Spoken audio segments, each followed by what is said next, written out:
Today, we are here at Custom House in Nashville with none other, the one and only Curtis Heath, everybody.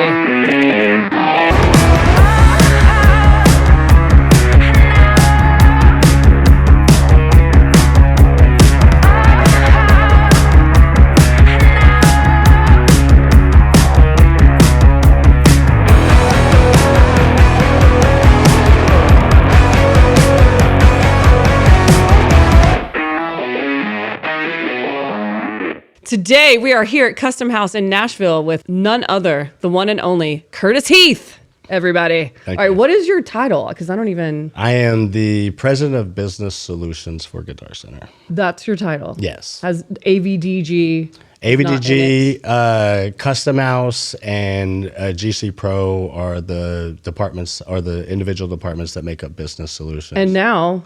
the foundation as well. And now the foundation, yeah. Yeah, very excited. Very excited. Me too. Yes. I'm very excited. Yeah. I told my mom that I think you're like the male version of me. Uh-oh. And she was like, my sister goes, you are the male version of you. I was like, okay, whatever. I'm not sure if the world is ready for this. Could be the blonde hair. I'm not sure Yeah. if the world is ready for this. We're Two going to find out. Texans Yeah. changing the world. Born in Texas. So, okay. So how did you get to, because you're not a musician. So how did No. you get to this role? It's was your really journey? my AV background. Okay. Guitar Center made an extremely wise decision. I don't know the exact year. It was sometime before COVID, but dealing with you start with instruments, right? Mm-hmm. And then as you kind of move in, and especially in the modern world, you move into pro audio really quick. Yeah. And Guitar Center has that done very well. And so I believe the creation of GC Pro came after that, right? Like, how do you get that pro audio outside of the store and, into the community and into the venues? And they created that national brand, and it was exceptional. And Greg Glazier, who obviously is the shining star of GC Pro for years with his connections and his abilities, they created Custom House after that, which is really the private shopping experience, and everything else. And so what ended up happening is they started to create a B2B sales model instead of a retail sales model. Yeah. And so with that, it was a genius decision to say, all right, we're in pro audio, let's take it to pro AV. And they went into the pro AV market with the purchase of AVDG prior to COVID. And it's genius from a customer and client perspective, because there's a journey across brands. Yeah. And it really is an ecosystem, and it's cyclical. It kind of comes around, because when you're dealing in pro AV and pro audio and, the MI industry in general, it's all connected, because everyone, even in the AV industry, started out in like staging, rigging, lighting, the mixing and things like that. And there's a certain type of person who develops a love for this vertical, if you will, right? Which is the music industry as a whole, because it's not just made up of the people and the artists, but it's made up of components and technology, and that bleeds over. And so we have so many people who work for us with that background, and it's almost like the perfect starting point to get into these industries, right? Pro audio, pro AV, musician, artists, everything else. And so Guitar Center provides all of that. So anyway, they purchased AVDG. And, were you working for AVDG or no. you? Okay. No, I was after I grew up in Texas until high school, and I joined the military, but I ended up in New York after the military. Oh, okay. And I stayed there for 25 years. Oh, wow. And started in telecom and so on and so on. And then I ultimately ended up in pro AV, and I ran a business there for about 12 years before I came over to here. And, excellent team. Like, when you get to work somewhere for a while, like, you get to really, develop the team and work with people. And the truth of the matter is, it got to a point where I was bored, because my team was awesome. I mean, It's really that simple. They were nailing it, and I didn't have much to do. And, and then COVID hit, and, it slowed things down, and, it changed people's priorities. It changed the owner's priorities and things like that. And I just feel like I had a lot of gas in my tank still. Yeah. And I was recruited by Guitar Center for to come help with the AVDG post COVID and fix it and kind of scale it accordingly and kind of make it the brand that it is today. I mean, it moved a lot faster than I imagined because there's also an awesome team here. So when you kind of put it together, I came over here to help them on the B2B side, if you will, because I mean, they're retail experts, like they're phenomenal, right? Like they do their thing and they're good at it, but there is a hard translation in a lot of things between, I don't know what they know, I don't, they're experts in their field. And I guess at this point in my career, I'm getting older, I could say I'm an expert in my field without feeling like I'm stretching the truth too much. So working with them with the B2B component and business solutions has been an amazing journey and so much fun. And, AV is awesome in its own right and it's glamorous, but in a certain corporate perspective, I've worked with some of the top companies in the world, Fortune 500, Fortune 250, like working with them and, being an awesome partner and stuff. And it's given me some good chops. But the pro audio in this side is fun. Okay. It's a lot more fun. Yeah. And so it's been a lot of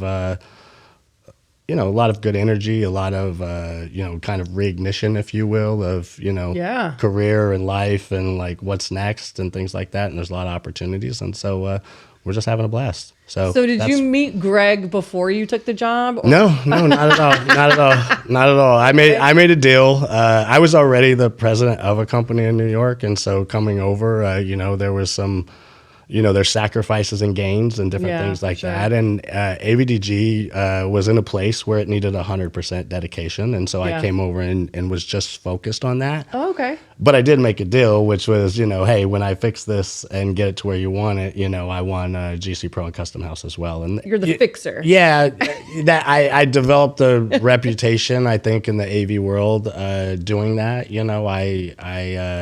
I was in operations for a long time before I got the obsession with sales, and so I was a COO prior to being president. And so, when I first got that promotion and moved over, I tried to use all my operational skills and my operational mindset to run a sales team, and it was a disaster. And so it's left brain, right brain, it's cats and dogs, it's two different things. And so I did the time, as I always do, and I put in the work, and I played around with the models and the psychology of it, and it's science, it's not an art, and there's a way to get it done. And so I've been doing that for a while, and the results are a lot more exciting than the operation side. Although I love delivering a product to a customer and everything else, I love the front end of it, the building relationships, the making new connections, making things happen. And in the B2B world, that's everything. Yeah. If you're and I stay very close to it. I've learned with elevation comes distance in business. Yeah. I from good things and bad things that you learn from people that you work for in the past, but there's a common trait where someone's going to review a spreadsheet on sales, a week after and feel like they know what's going on. Right. And the truth of the matter is you're a week late and you don't know what's going on. Yeah. And I've, like I said, I've learned all these lessons the hard way. And so with me, I really stay close to relationships with top performers. I think it's very important. And not only do I help to work with them and encourage them, but I also like to use myself as a conduit to be, to extend to the clients as well. And going back to what we do is, the word client is not a customer, right? You start with a customer, that's a transaction, and the relationship develops to a client. That's reoccurring behavior over time. And to have that, you have to have a relationship, and it has to be genuine as well. The world uses words like community and relationship very generically. Yeah. But they actually mean something to the heart. That a community is a connection to the heart. It's not the music community, they would say, is not a connection of parts or venues or this or that. It's the people and their art for each other, love for each other, things like that. And so, I focus on, the true connection of relationship. And, as we train our sales force and everything else, we, make sure it's face to face and you're going out and you're going to lunch. And, we don't talk a lot of business the first couple times. Yeah. It's, because people, that's, it's overdone. And so what we do is we go out and we check in and we're there, and, we invite people to, games and lunches and things like that, Yeah. or to the Custom House. We have a lot of events here and different things like that. And not only are we introducing them to ourselves and we're getting to know each other, but they're also meeting our existing community. And sometimes when we meet them where they're at, we're meeting their existing community. Yeah. And then the science part is the follow-up. And, you could always have a business meeting during working hours the next day. And so you follow up and you check in and, and once again, the follow-up is based in, hey, how are you? Not, hey, let's talk about, me selling you something right away. Yeah. And so as we've established those relationships, rather if they're in corporate America through AVDG or through the artists and, the community here in, Custom House and in Nashville and stuff like that, that's really, what I enjoy. And that's the piece that I think is often missed, but also our opportunity, because we have an excellent team that's getting really good at it. Yeah. Yeah. So you said your passion is business. Yes. And my passion has always been nonprofit. Well, music, obviously, but nonprofit. But I'm excited to see how some of these things translate, because the donor, the contributor, is now the client and the customer. You know what I mean? Oh, yeah. And so I'm really excited to see and to learn from you, some of the business stuff that you've learned and how that translates into nonprofit. And I think a lot of times what upsets me is that nonprofit, it's still a business. It's still got to run like a business. Run, yeah. And I think people forget that, Yeah. It's like it becomes a lot about egos and the wrong things. So it's such an opportunity to really meld these two things. I'm really excited. And so tell me about your passion for business, because I share that passion. I have two masters. One is in music and one is in business. So, I'm really excited to hear about your passion for business. Yeah, absolutely. I probably start with just the foundation of the thought process, and it's not foundation, it's not business, it's everything, it's nature, right? Okay. And the word is environment. So I'm really fascinated by creation, which is why I love artists and successful people and people that make things happen. That's what I'm attracted to. Yeah. But I also realized that I had it with my operations background and everything else when I first started. I have a keen eye for environment, and once again, words matter. They mean different things to different people.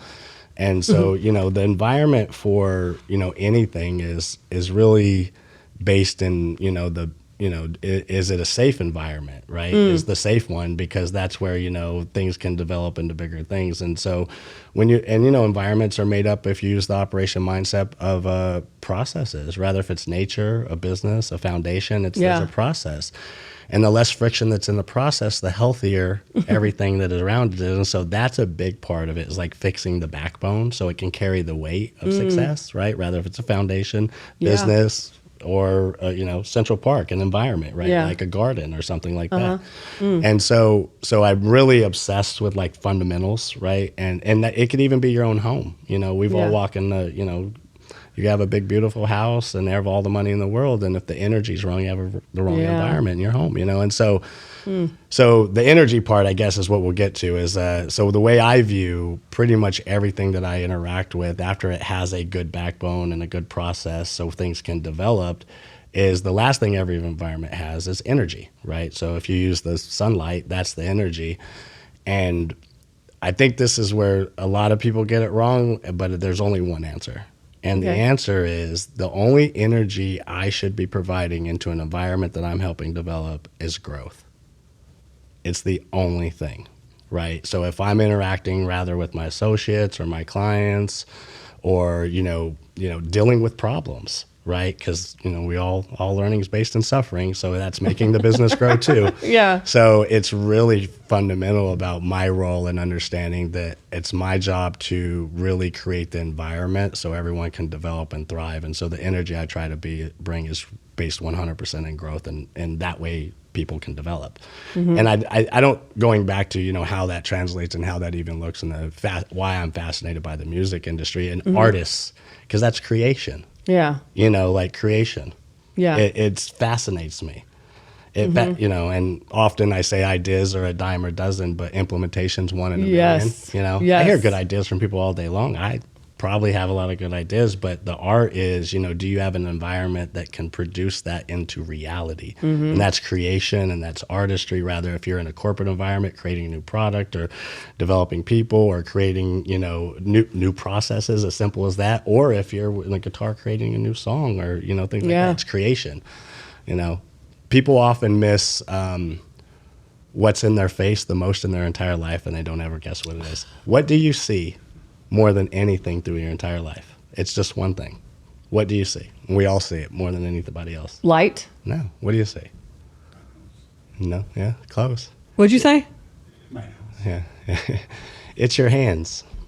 Oh. Your hands are always in your field of vision, your peripheral. Yeah, makes sense. Yeah, and so your brain is the idea and the machine, but how do I manipulate matter? How do I create? And I create through that translation, and it go through. So those who don't do are stuck in this shell. Yeah. And, great ideas. Good luck telling people about them, right? Yeah. That's everybody. Yeah. Right? But the true mastery is when people let it flow out of them. And when it hits your hands, you're now doing something in this universe that's unique, right? Like, even if it's a keyboard, I'm creating an Excel. That's yours. Oh, well, you said keyboard. I was thinking keyboard. All types, right? All types. Creation to me is everything. And so rather if it's an artist once again, or, someone's doing really good at their job and, or anything, it fascinates me because to create, the environment has to exist and the right energy has to exist so the growth can exist. And it's all contingent on a healthy process, because that's the backbone that carries it forward. And so when you get those elements right in a business, it's only winning. Like what could go, even if things go wrong, you handle it well. Right. Right. So it's only, then that's winning as well. Yeah. So it becomes that. So that's what, with the foundation, we're really going to translate a lot of that into and get everyone involved, and everyone's going to carry that energy forward, and it's going to develop and grow. And we're going to help a lot of people and reach a lot of, I zero in on the kids, as you know. Yes. That's a passion point for me. Is there a business element? Sure, too. They're all future customers if you get more people involved in music. Yeah. But I think there's a bigger society element to it Yes. that's missing as well. It's been mentioned several times, and everyone knows it, but, those are the things being sucked out of society. They're being sucked out of the school systems. They're being or taken for granted. And a lot of people are getting, doused in entertainment from their phone, and they're not using their hands, and they're not creating.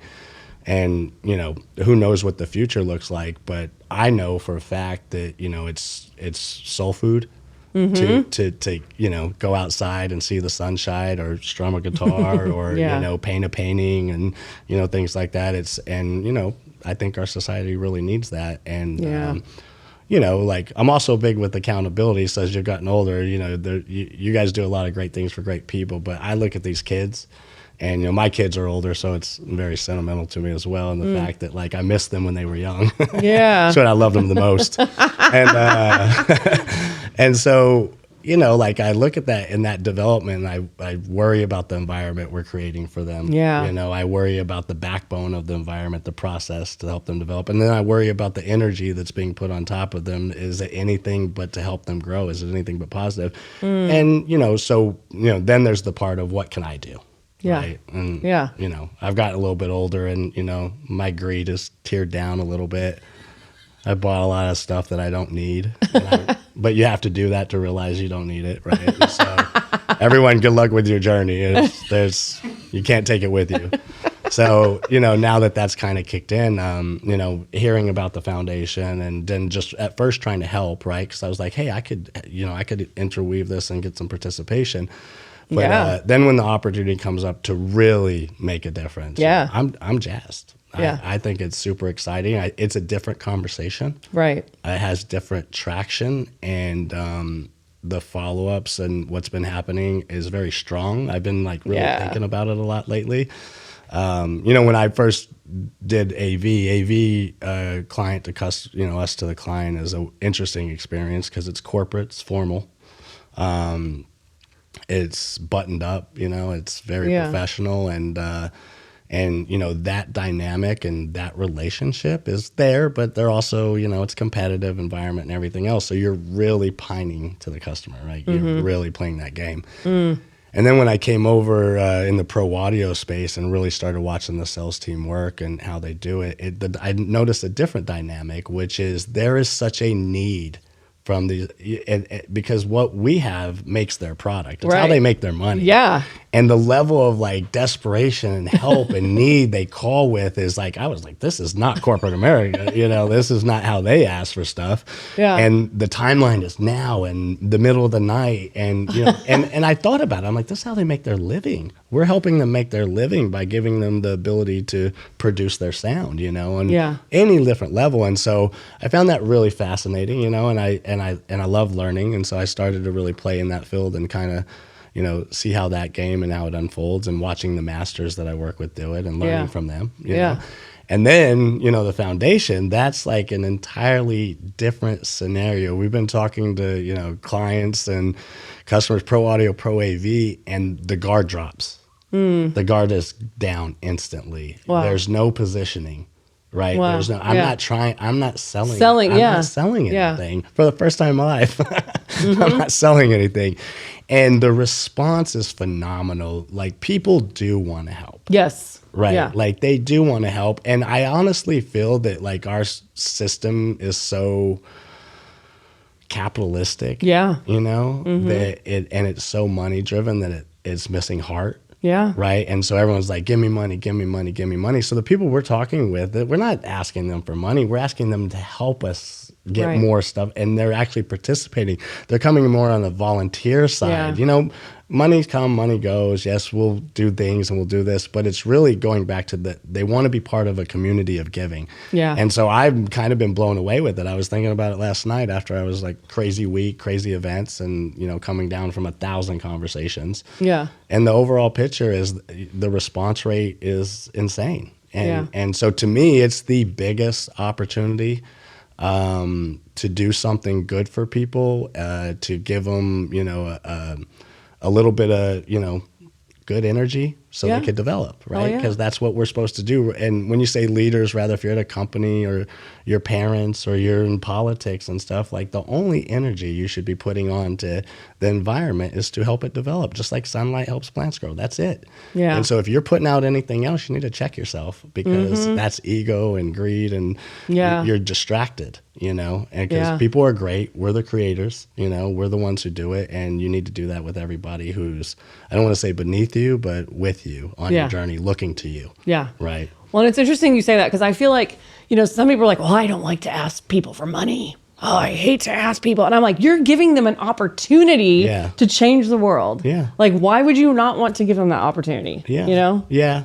Yeah. I think you shouldn't ask for the money if you don't have the passion and you don't understand it. Yeah. And so, one thing that I do is I flow with the river, you know, and so I'll 5 minutes talking. If there's resistance, I move on.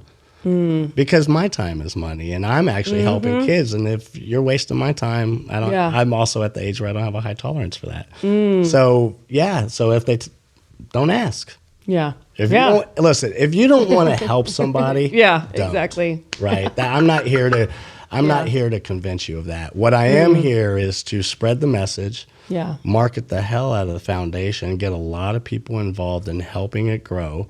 And those are the people, going back to the creators. Right? Yeah. Those are the ones that see their hands. Those are the ones who are taking ideas and reaching into the universe and manipulating matter and bringing it to life. Yeah. Those are the people I want to be around. And so if you're not into that, then you know what? There's a lot of people who are. I just have to find them. Yeah, absolutely. Yeah, absolutely. Absolutely. That's amazing. So then what does music mean to you, Curtis? It started with, first of all, I'm not a musician on any levels. I would be amazing if I actually picked the guitar up as much as I looked at it hanging on my wall.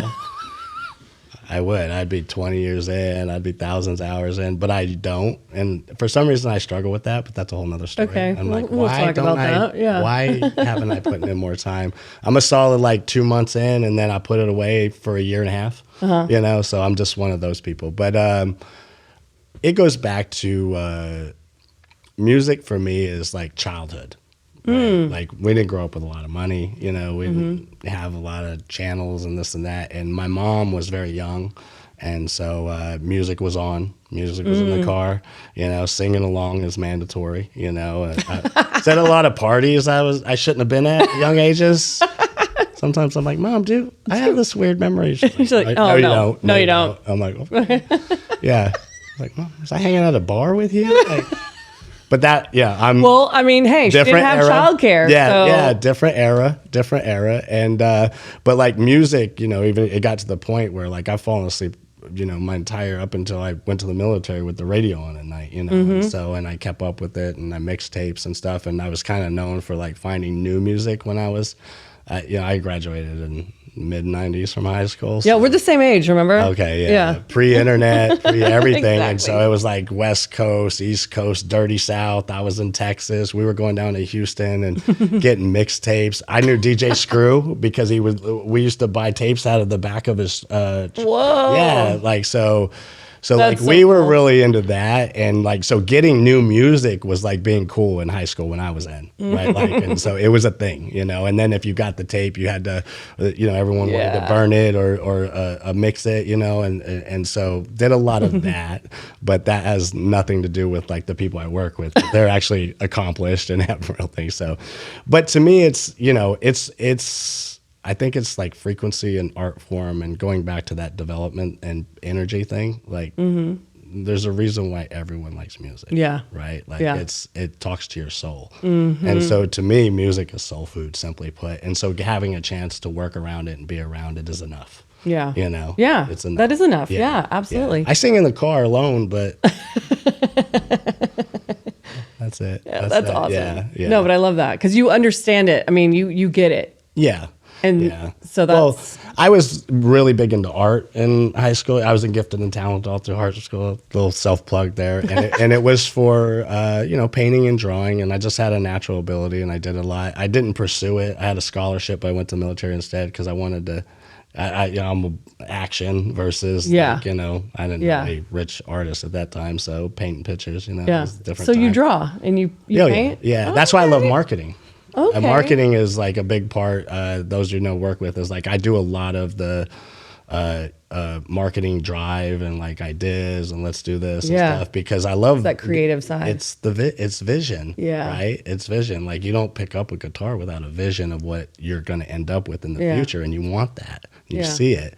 And once again, it starts in your mind, it flows through your hands, and it creates reality. And so like I love that in all aspects. And so for me, that's it. Dude, we're so lucky to have you, man. I mean, Guitar Center, this is like, I feel like this is such a unique way of looking at it. And like, you really get it, where you're not like, I mean, you're probably a numbers person too, but I have a natural ability for numbers. But going back to why we do what we do, there's talent, right? There's a lot of talent. There's timing, right? Which you can have all the talent in the world, but if the timing's off or vice versa.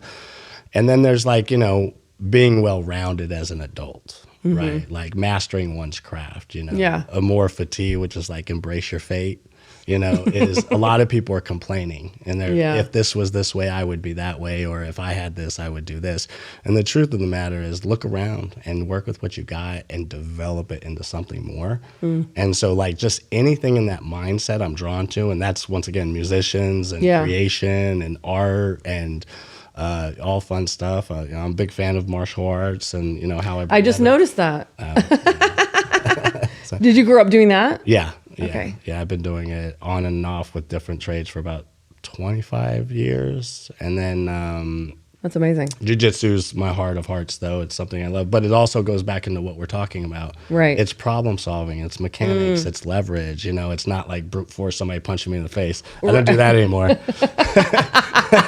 That's like it's strategy. Outgrew that. Yeah. Now I think curbs are high, so I've slowed down. And I'm not really putting myself in that level of jeopardy. But, jiu-jitsu is a gentle art, and it's very, it's a lot of discipline, but it also, requires you to think. And so, when someone's choking you out, you got to solve that problem, Yes, kind of at a different level. Yeah. You need, and so it's like also being present is important, you know. So like it's a very right now thing. Yeah. You know, so you should have hobbies that keep you in the. That feels very like musical, actually. All of that. Yeah, when you're doing well and you're winning and you're doing better, it's called like the flow state. It is like you're a ballerina on, you know, in a sense. Yeah. It's a series of movements and events that are coordinated and linked. The opposite end is that's happening to you. Yeah. And so that's not musical. Right. That's true. Yeah. Well, it's painful. Yeah. But, no, it's a big part of my life, you know. Who brought that into your life? A good friend of mine I used to work with asked me to go to a cardio kickboxing one night at a Kempo class. And I'd done some boxing in the Navy, very light and things like that. And I'd told him about it. And so he said, oh, I'm doing this. And I went there and I talked to the guy there. And he asked me the first night I was there, he said, do you want to spar?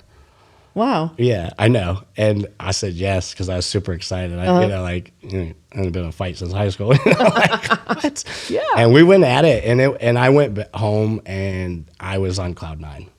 I just loved it.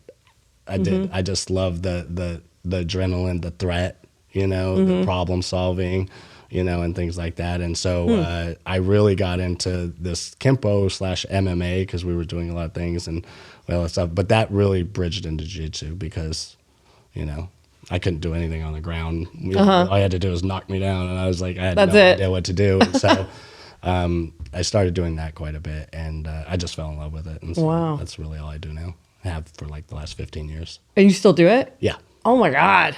Yeah. That's amazing. Yeah. That's impressive. So, yeah, it's a lot harder on me. I feel like the Tin Man. I need to oil my joints every time. Yeah, I can tell you when it's raining, when the storm's coming. Really? Yeah, I can feel it in my hands. They swell up and stuff like that. So, oh, no way. Yeah. Oh, wow. It's hard on your body. Yeah. So, yeah. But it's great. But you've been hard on your body your whole life. Yeah. So you told me you broke horses. Yeah, I've been around horses. I would say almost all my life. There's a big gap from like 20 to 40, you know, because I was in New York. And, you know, not a lot of horses in New York. Yeah, but there were. I ended up with a nice place at the end, before I moved down here. And so, but yeah, my dad was like a cowboy through and through. He's like the Marlboro Man, you know.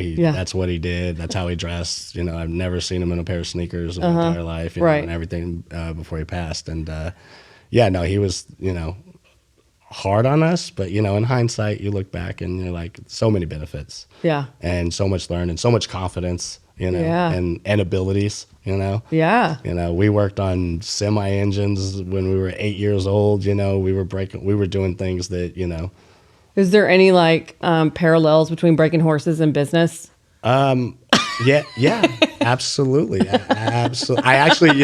I use one technique in training horses.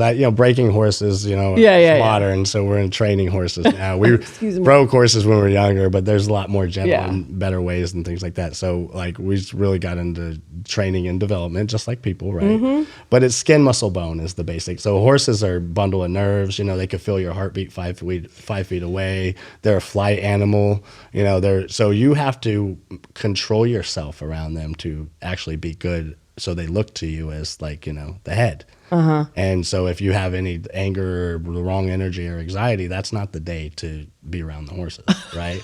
And so what it creates for you is extreme self-awareness, right? Because you're looking at yourself, you're looking, you know, at how you're feeling and how you're projecting that because they feel it.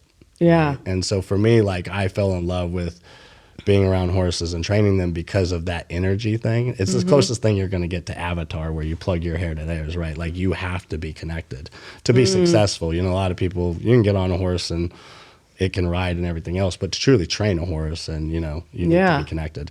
And so I fell in love with it, and I had the privilege of working with some great people, and did a lot of great things with that. And so it's a big part of my life, and so I love it. But skin, muscle, bone is the most basic business translation to answer your question. So in horses, you ask very nicely with touch, right? Number one, if they don't respond, you give it a little bit more pressure. That would consider muscle. And then if you don't get what you want, then it's, you give them a bop with the spurs or something like that. And so business works the same way. I mean, working with people. Yeah, right? Like it's like, come on team, let's do this, you know.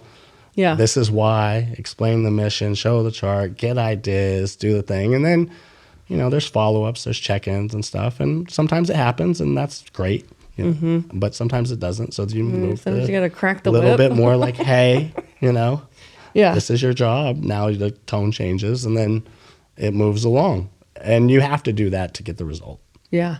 Because we're here to do our jobs. Yeah. Like, no matter, we could talk about all the good, the bad, the this, the that. At the end of the day, you get paid, you took the money, do your job. Yeah. Bare minimum, have some character. Yeah. Yeah, absolutely. So, and it's exciting. Yeah. I think, I don't know, I've always been excited about working. Like, I love doing a job. Yeah. I like I think, what is it, like Okinawa, they don't retire. They live the longest, Like, I don't think about retirement because I don't carry stress. I think the way that like the TV in the world would portray working is, like they create this yin and yang, like one or the other, have or have not, and like and it's I think it's bullshit. To me, like I there's things I don't enjoy doing in a lot of aspects of life, not just work, and then there's things I enjoy.